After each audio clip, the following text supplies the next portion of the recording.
Assalamualaikum. Video kali ini kita buat cemilan lagi yuk. Sebelumnya kan saya pernah buat cilok bumbu kacang. Kali ini saya akan coba buat cilok isi ayam suwir mercon. Pedesnya bikin lagi. Makan satu aja pasti nggak akan pernah cukup. Bahan apa saja yang diperlukan dan bagaimana cara membuatnya? Yuk simak videonya sampai selesai. Bahan utamanya saya menggunakan 150 gram tepung tapioka. Kemudian saya juga menambahkan 150 gram tepung terigu. Jadi perbandingan antara tepung terigu dan tapiokanya 1:1. Untuk bumbu halusnya saya akan menggunakan 3 siung bawang putih. Agar warnanya lebih cantik dan rasanya juga lebih enak, saya menambahkan 2 batang daun bawang. Semua bahan ini nanti akan dicampurkan dengan air yang panas. Harus benar-benar panas ya. Lebih bagus lagi kalau airnya baru mendidih. Sekarang kita lanjutkan untuk membuat isiannya. Saya menggunakan sekitar 150 gram ayam. Bebas ya, boleh menggunakan bagian ayam yang mana saja. Kemudian untuk bumbu halusnya saya menggunakan 5 buah cabai merah. Bijinya sudah saya buang. Agar rasanya lebih pedas, saya juga menggunakan 4 buah cili api. Bebas ya, mau lebih juga nggak apa-apa. Kemudian saya juga menggunakan 5 siung bawang merah. Agar rasanya lebih seimbang, saya juga menggunakan 3 siung bawang putih. Agar rasanya lebih gurih, saya juga menambahkan 2 butir kemiri. Nah, biar rasanya lebih wangi dan juga lebih enak, saya juga akan menambahkan 5 lembar daun jeruk. Semua bahan yang ada di piring ini nanti akan dihaluskan, kecuali daun jeruknya ya. Sekarang kita proses ayamnya dulu. Didihkan air, kemudian setelah airnya benar-benar mendidih, baru deh kita masukkan ayam yang sudah dibersihkan sebelumnya. Pada saat membersihkannya, saya menggunakan jeruk nipis. Masak ayamnya sampai empuk ya, agar nanti pada saat disuwir lebih mudah. Setelah beberapa saat dan airnya sudah mendidih seperti ini, kita cek dulu ayamnya udah empuk atau belum. Kalau misalnya udah empuk dan kira-kira mudah untuk disuwir, baru deh kita matikan kompornya. Ini air rebusannya jangan dibuang ya, karena nanti akan kita gunakan sebagai campuran untuk ayam suwirnya. Setelah agak dingin, nanti ayamnya suwir-suwir ya. Sekarang kita panaskan minyak untuk menumis bumbu halus yang sudah kita siapkan sebelumnya. Tuh, bumbunya setelah dihaluskan jadi seperti ini. Cantik ya warnanya. Masukkan juga daun jeruknya. Sebelum dimasukkan, lebih baik daun jeruknya ini diremas-remas dulu seperti ini atau disobek-sobek.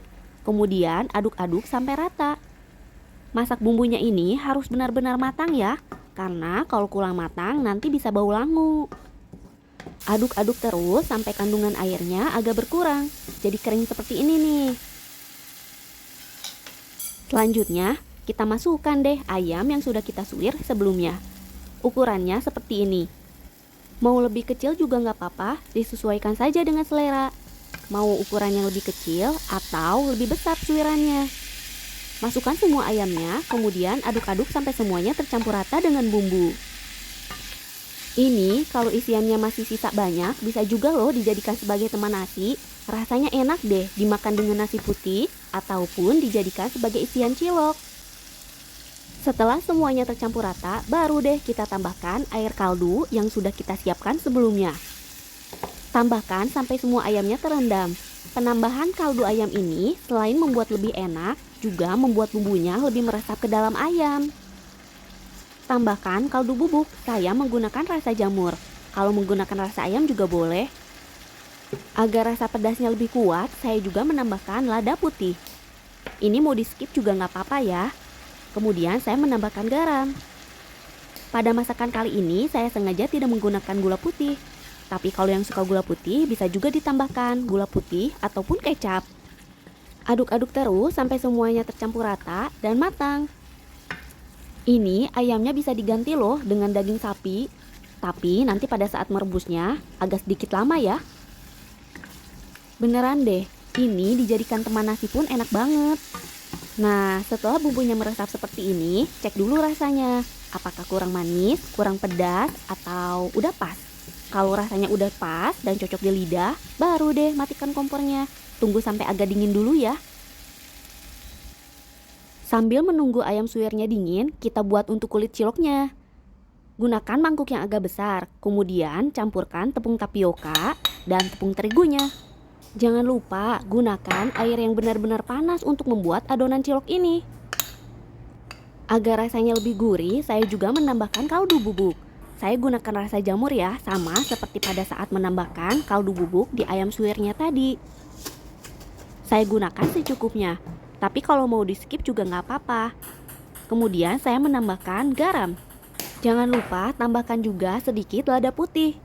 Tapi ini opsional aja, kalau mau di skip juga nggak apa-apa, jadi cuma kaldu bubuk dan garam. Sekarang baru deh kita tambahkan bawang putihnya. Kalau ada bawang putih bubuk sih lebih enak ya, jadi nggak usah diparut seperti ini. Untuk bawang putihnya ini boleh diparut ataupun diulek, jadi pilih aja ya, lebih mudah yang mana. Kalau ada biji pala juga boleh ditambahkan ya, tapi sedikit aja karena kalau ditambahkan kebanyakan nanti malah jadi pahit. Nah, ini bawang putihnya udah mulai selesai. Jangan lupa ya bersihkan bawang putih yang menempel di parutannya. Tuh, seperti ini. Selanjutnya masukkan daun bawangnya. Potong-potong kecil ya. Tuh, saya potong-potong kecil menggunakan gunting, tapi kalau misalnya mau dipotong menggunakan pisau juga nggak apa-apa sih.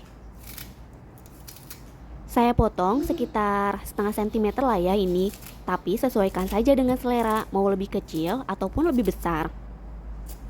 Setelah semua bahannya ada di dalam mangkuk, baru deh kita tambahkan air yang benar-benar panas. Tambahkan sedikit-sedikit dulu ya, jangan langsung banyak.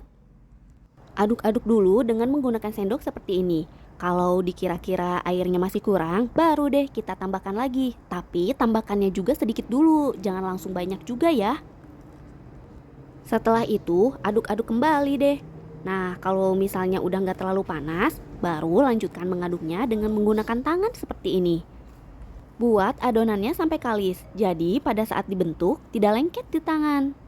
Tuh, seperti ini. Sekarang kita mulai bentuk ya ciloknya.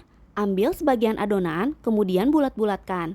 Nah, setelah itu baru deh kita tekan-tekan dan pipihkan. Untuk ukurannya disesuaikan saja ya, ini saya buat agak besar. Kalau buat sendiri seperti ini jadi lebih enak ya, ukurannya bisa disesuaikan, terus isiannya juga bisa jadi lebih banyak.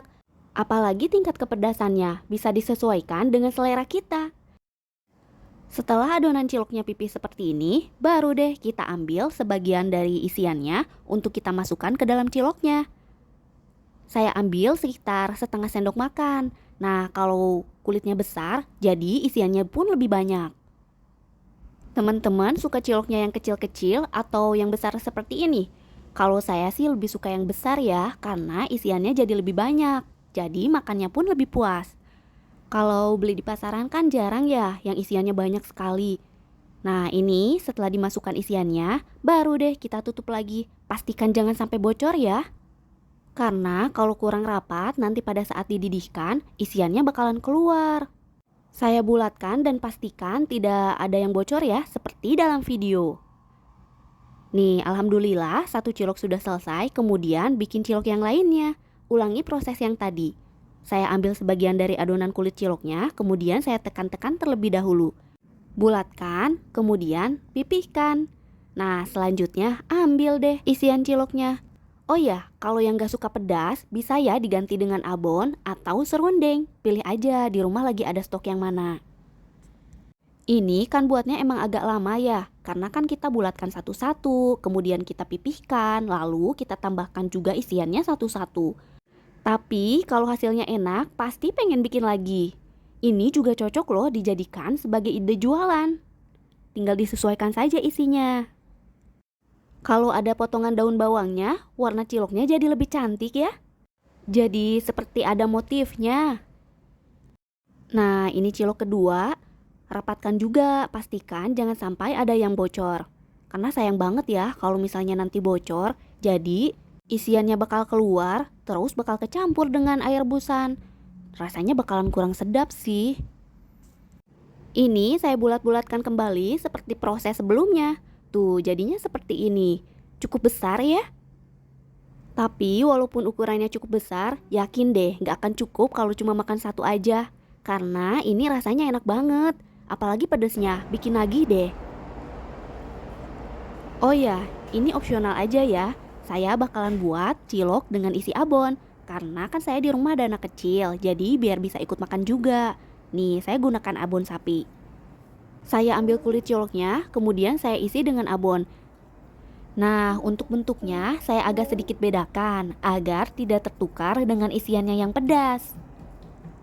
Cilok dengan isian abon seperti ini pun enak loh, tapi saya memakannya dengan kecap dan saus. Jadi tetap sih saya emang harus pedas. Untuk yang isian abon pun pastikan jangan sampai bocor ya. Saya pipihkan seperti ini. Kemudian saya ambil abonnya. Ini abonnya saya menggunakan abon sapi. Kalau menggunakan abon ayam juga boleh. Pokoknya gunakan yang ada di rumah aja. Setelah diberi isian, kemudian saya tutup. Tuh, saya tekan-tekan seperti ini. Nah, untuk bentuknya saya sedikit agak bedakan. Untuk yang isian abon, bentuknya agak lonjong. Jadi biar nggak tertukar pada saat dimakan nanti. Alhamdulillah, satu cilok isi abon sudah selesai. Selanjutnya, ulangi proses tadi sampai semua adonan ciloknya habis. Kalau teman-teman lebih suka isian cilok yang seperti apa? Isian yang pedas, abon, atau yang isiannya gaji? Itu loh, yang isiannya tetelan sapi. Kalau saya sih suka semuanya. Tapi kalau yang isiannya nggak pedas, pasti saya makannya harus dengan bumbu kacang atau saus sambal. Alhamdulillah, cilok yang kedua udah mulai selesai. Sambil menunggu semua adonan selesai dibuat, jangan lupa kita panaskan air dulu. Jadi nanti setelah semua adonannya selesai, bisa langsung dimasukkan deh ke dalam air yang sudah mendidih. Alhamdulillah, semua cilok sudah selesai dibentuk, jadinya sebanyak ini. Cukup banyak bukan? Kalau bikin makanan di rumah, pasti lebih hemat dan lebih puas. Sekarang kita rebus ciloknya ya. Tadi kan pada saat membuat cilok kita sudah mendidihkan air. Nah, sekarang kita tinggal cemplungkan aja cilok yang sudah kita bentuk sebelumnya. Saya cemplungkan dulu yang isinya abon. Sesekali aduk-aduk ya, agar ciloknya ini tidak menempel di dasar wajan atau di dasar panci. Setelah ciloknya mengapung seperti ini, baru deh kita angkat dan tiriskan terlebih dahulu. Selanjutnya kita masukkan cilok yang isiannya ayam mercon. Saya sengaja masukkan yang abon terlebih dahulu karena kalau saya masukkan yang ayam mercon, takutnya kan ada yang bocor. Jadi nanti airnya jadi pedas. Nah, ini semuanya sudah diangkat. Sekarang baru deh kita masukkan cilok yang isiannya pedas. Setelah ciloknya dimasukkan ke dalam air yang mendidih, jangan lupa sesekali ciloknya ini diaduk ya, agar tidak menempel di dasar panci. Setelah itu masak terus dan kita tunggu sampai ciloknya ini mengambang. Setelah ciloknya mengambang seperti ini, baru deh kita angkat lalu tiriskan kembali. Kemudian masukkan lagi sisa ciloknya. Ulangi proses yang tadi sampai semuanya matang. Nah, ini kan baru proses pertama. Ada proses selanjutnya agar ciloknya lebih enak dan tanak. Ini saya angkat terlebih dahulu ya. Kemudian saya masukkan kembali cilok yang masih mentah. Prosesnya ini emang agak lama sih, kan masaknya 2 kali setelah direbus lalu dikukus. Tapi nanti hasilnya bakalan lebih puas. Jadi hasil ciloknya itu lebih tanak, lebih empuk, dan enak. Setelah ciloknya sudah selesai direbus semua, baru deh kita kukus. Saya masukkan ke dalam pengukus dan saya kukus sekitar 30 menit. Sebenarnya ini nggak dikukus juga nggak apa-apa sih, kan pada dasarnya udah mateng. Cuma kalau kita kukus lagi, ini hasilnya bakalan lebih tanak. Coba deh sesekali bikin cilok dengan proses memasaknya 2 kali seperti ini. Setelah dingin pun, ini tetap enak loh. Dan yang pasti gak bakalan cukup kalau makan cuma satu. Ini pada saat dikukus boleh ditumpuk ya, gak bakalan lengket kok. Waktu mengukus ini, saya pengen cepet-cepet makan deh. Karena wangi dari uapnya itu wangi banget. Setelah ditata semua, kita tutup pancinya, kemudian kukus selama 30 menit. Setelah 30 menit, baru deh kita buka penutupnya dan matikan kompornya. Ini ciloknya udah siap untuk disajikan. Pas dibuka penutupnya, beneran deh ini wangi banget. Udah kelihatan belum ciloknya jadi lebih tanak ya? Ciloknya udah jadi. Gimana? Cukup mudah bukan untuk membuatnya? Dimakan tanpa saus sambal pun ini udah enak banget sih. Terima kasih ya yang sudah mendukung channel ini dan sudah menonton videonya sampai selesai. Oh iya, berikut rangkuman bahan-bahannya. Semoga bermanfaat. Jangan lupa recook ya. Bye.